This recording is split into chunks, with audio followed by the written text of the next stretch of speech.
একসময় রফিকের দিনকাল ছিল রাজকীয়। শহরের বড় কাপড়ের পাইকারি বাজারে তার বিশাল শোরুম ছিল। সবাই তাকে এক নামে চিনত। আলিশান বাড়ি, গাড়ি আর দামি পোশাকে তার জীবন ছিল সাজানো।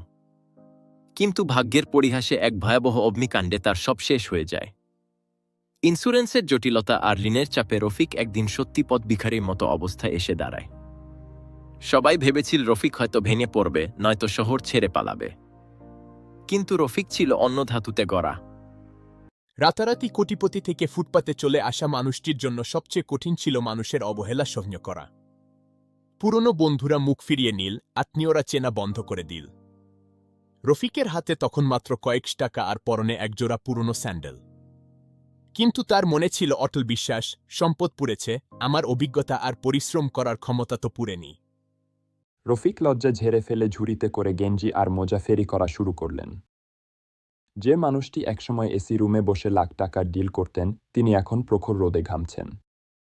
অনেকে বিদ্রূপ করে হাসত, কিন্তু রফিক কানে নিতেন না। তিনি মনে মনে বলতেন, কোনো কাজই ছোট নয় যদি তাতে সততা থাকে। ধীরে ধীরে জমানো টাকা দিয়ে তিনি ফুটপাতে একটা ছোট্ট চৌকি নিয়ে বসার অনুমতি পেলেন। তার ব্যবহারের অমায়িকতা আর কাপড়ের মান সম্পর্কে গভীর জ্ঞান তাকে দ্রুত কাস্টমার এনে দিন। তিনি ছোট ছোট লভ্যাংশ জমিয়ে আবার বড় স্বপ্ন দেখতে শুরু করলেন।